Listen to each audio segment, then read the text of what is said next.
오늘 시편 122편은 그 표제에 성전에 올라가는 노래이면서 다윗의 시라고 밝히고 있습니다. 다윗은 정말 하나님을 사랑한 사람입니다. 그래서 다윗은 하나님을 만나는 성전에 올라가는 것이 너무 기쁘고 즐거웠습니다. 1절, 2절 사람이 내게 말하기를 여호와의 집에 올라가자 할 때 내가 기뻐하였도다. 예루살렘아 우리 발이 내 성문 안에 섰도다. 하나님을 사랑하는 사람은 교회를 사랑하고 교회를 사랑하는 사람은 교회 나오는 것이 기쁘고 즐겁습니다. 초대교회 성도들이 그랬습니다. 사도행전 2장 46절 47절 날마다 마음을 같이하여 성전에 모이기를 힘쓰고 집에서 떡을 떼며 기쁨과 순전한 마음으로 음식을 먹고 하나님을 찬미하며 또 온 백성에게 칭송을 받으니 주께서 구원받는 사람을 날마다 더하게 하시니라. 여러분이 이 성전에 나올 때마다 그 마음이 즐겁고 기쁘시기를 축복합니다. 그것이 교회를 사랑하는 증거고 그것이 내가 지금 하나님을 사랑하고 있다 하는 증거입니다. 다윗은 또한 여호와의 이름에 감사하려고 성전에 올라온다 이렇게 고백하고 있습니다. 4절 지파들 곧 여호와의 지파들이 여호와의 이름에 감사하려고 이스라엘의 전례대로 그리로 올라가는도다. 이스라엘 백성들이 예루살렘 성전에 무엇을 하려고 올라갔습니까? 여호와의 이름에 감사하려고 올라갔습니다. 어떤 여호와의 이름입니까? 신명기 16장 15절입니다. 내 하나님 여호와께서 택하신 곳에서 너는 이랫동안 내 하나님 여호와의 앞에서 절기를 지키고 내 하나님 여호와께서 내 모든 소출과 내 손으로 행한 모든 일에 복 주실 것이니 너희는 온전히 즐거워할지니라. 여호와 하나님이 택하신 곳 성전에 나와 예배하는 자들에게 복을 주시되 내 모든 소출과 내 손으로 행한 모든 일에 복 주실 풍성하신 여호와의 이름입니다. 이 여호와의 이름에 감사하려고 예루살렘에 올라가는 것입니다. 우리가 교회에 나오는 것 하나님 은혜 감사하기 위해서 나오는 겁니다. 교회는 하나님의 은혜를 감사함으로 나와서 예배 드리는 곳입니다. 시편 50편 23절 감사로 제사를 드리는 자가 나를 영화롭게 하나니 그의 행위를 옳게 하는 자에게 내가 하나님의 구원을 보이리라. 하나님 앞에서 옳은 행위는 세상의 윤리 도덕이 아닙니다. 하나님 앞에 나올 때 그 중심에 감사하는 마음을 가지고 감사로 예배를 드리는 자가 하나님 보시기에 그 행위가 옳은 자가 된다는 말씀입니다. 내가 지금 옳은 길, 옳은 행위를 하고 있는가? 어떻게 알 수 있습니까? 내가 지금 하나님께 감사의 예배를 드리고 있는가 하는 것 보면 알 수 있습니다. 아무리 착한 일을 하고 있는 것 같고 좋은 일 하는 것 같아도 중요한 일 하는 것 같아도 내가 감사하는 마음이 없이 하는 모든 일은 다 하나님께 옳다고 인정을 받지 못하는 겁니다. 그래서 감사하는 그곳에 감사하는 그 사람에게 날마다 하나님의 구원의 역사가 일어납니다. 환난을 벗어나 근심이 없게 되는 거예요. 근심이 변하여 기도가 되고 찬양이 되는 거예요. 여러분 강하고 담대하십시오.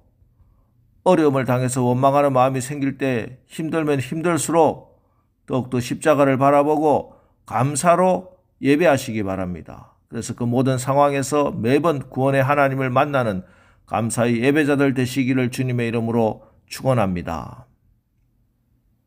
다음으로 6절 말씀입니다. 예루살렘을 위하여 평안을 구하라고 했습니다. 즉 교회의 평안을 구하라 하는 말씀입니다.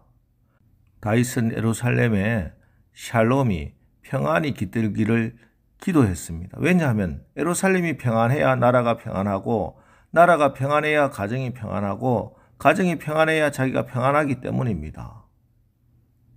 예수님도 제자들에게 말씀하시기를 어디를 가든지 그 집에 평안을 빌라고 했습니다. 그러면 그 평안이 그 집에 임하든지 아니면 그 평안이 자기에게 돌아온다고 했습니다. 그래서 우리는 늘 교회의 평안을 기도해야 합니다. 교회가 평안하지 않으면 절대 우리 개인이나 가정이 평안할 수 없기 때문입니다. 참된 평안은 우리 하나님께로만 오는 것이기 때문입니다. 요한복음 14장 27절 평안을 너희에게 끼치노니 곧 나의 평안을 너희에게 주노라. 내가 너희에게 주는 것은 세상이 주는 것 같지 아니하니라. 너희는 마음에 근심도 말고 두려워하지도 말라. 여러분 지금 예수님이 뭐라고 말씀하십니까? 나의 평안, 예수님의 평안을 주시겠다 하십니다. 세상이 주는 평안이 아닙니다. 세상이 주는 그런 평안과 다르다고 말씀합니다. 예수님이 주시는 평안입니다. 우리가 미국에서 가장 존경받는 대통령 하면은 에이브러함 링컨이라고 다들 이야기하지만 사실 링컨 대통령이 집권할 당시 그의 정적들이 가장 많았다고 합니다. 우리도 대통령이 탄핵을 당하는 일을 겪어봤지만 링컨 대통령은 국회에서 2번이나 탄핵을 당했습니다. 그리고 불신임 투표 6번이나 당했습니다. 그러니 대통령직을 정상적으로 감당할 수 있었겠습니까? 얼마나 정적들이 자기를 반대하고 공격하는지 임기 중에 하루도 평안한 날이 없었다는 겁니다. 그런데 그 와중에 그는 남북전쟁을 승리로 이끌고 노예 해방이라는 세계사에 빛나는 업적을 이뤄냈습니다. 어떻게 그럴 수 있었을까요? 하나님이 주신 약속의 말씀 빌립보서 4장 6절 7절 아무것도 염려하지 말고 다만 모든 일에 기도와 간구로 너희 구할 것을 감사함으로 하나님께 아뢰라. 그래야면 모든 지각에 뛰어난 하나님의 평강이 그리스도 예수 안에서 너희 마음과 생각을 지키시리라. 이 말씀 붙들고 기도한 겁니다. 링컨 대통령 백악관에 기도실 만든 대통령 아닙니까? 링컨은 정적들이 자기를 엄해하고 공격할 때마다 그것을 정치적으로 풀어나간 것이 아니라 백악관에 만들어 놓은 기도의 골방으로 들어가 하나님께 부르짖어 기도했습니다. 그랬더니 하나님의 평강이 링컨의 마음과 생각을 지켜주셨고 복음이 주시는 관용으로 그를 그렇게 괴롭히고 공개적으로 대적했던 최대의 정적 스탠턴을 전쟁 중에 가장 중요한 국방부 장관으로 임명하는 포용의 리더십을 발휘했고 진심으로 나라를 위해 일하게 만들어서 남북전쟁을 승리로 이끌고 노예 해방의 위대한 업적을 이룬 겁니다. 여러분, 우리의 마음이 평안해야 합니다. 그래야 세상을 이기고 승리하며 살아갈 수 있습니다. 그 평안은 세상이 주는 게 아닙니다. 하나님께로부터 내리는 것입니다. 그런데 교회가 평안하지 않으면, 예배가 평안하지 않으면 어찌 그 평안을 받을 수 있겠습니까?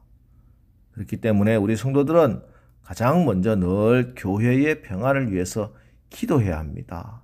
기도할 때 사탄이 물러가고 교회가 평안하고 교회의 평안이 곧 내 가정의 내 삶의 평안이 되는 겁니다. 그래서 오늘 말씀에 예루살렘을 사랑하는 자는 형통하리라고 했습니다. 이 고백은 그냥 나온 말이 아니라 다윗의 간증입니다. 다윗은 비록 성전을 건축하지는 못했지만 그의 일평생 성전을 사랑하는 마음으로 살았습니다. 성전에 나가는 것 기뻐했고 성전에 나가서 범사에 감사하며 살았습니다. 그랬더니 그의 왕국이 영원히 빛이 났으며 결국은 그의 혈통을 통해 메시아 구원자 예수 그리스도가 탄생하는 엄청난 복을 받았습니다. 9절 여호와 우리 하나님의 집을 위하여 내가 너를 위하여 복을 구하리로다. 하나님은 우리 교회를 위하여 복을 예비해 놓으셨고 그 복 주실 자를 찾고 계심을 저는 확신합니다. 바로 저와 여러분이 이 평안하고 형통한 복을 받아 누리는 주인공들 되시기를 주님의 이름으로 축원합니다. 기도하겠습니다. 하나님, 오늘도 이 새벽에 나와 주님을 찬양하고 말씀을 받았습니다. 우리의 구원이 하나님의 말씀에 있음을 고백합니다. 오늘도 이 말씀으로 승리하게 하옵소서. 하나님께서 주님의 몸된 교회를 사랑하심을 믿습니다. 또 하나님께서 교회를 위하여 복을 예비해 놓으셨고 오늘도 그 복 주실 자를 찾고 계신 줄 믿습니다. 주님께 나올 때마다, 이 교회 나올 때마다 기쁘고 감사함으로 나와서 예배하고 교회의 평안을 간구하는 모든 성도들에게 예비하신 하나님의 평안과 형통한 복이 임하게 하옵소서. 예수님의 이름으로 기도합니다. 아멘. 자, 이제 오늘 말씀을 기억하면서 주여 오늘 하루도 우리가 이 세상을 살아가는 동안 우리 하나님이 교회를 통해서 주시는 평안과 형통한 복을 받아 승리하는 하루가 되게 하옵소서. 오늘 말씀 붙들고 우리 합심해서 기도하고 나가겠습니다. 우리 기도하겠습니다.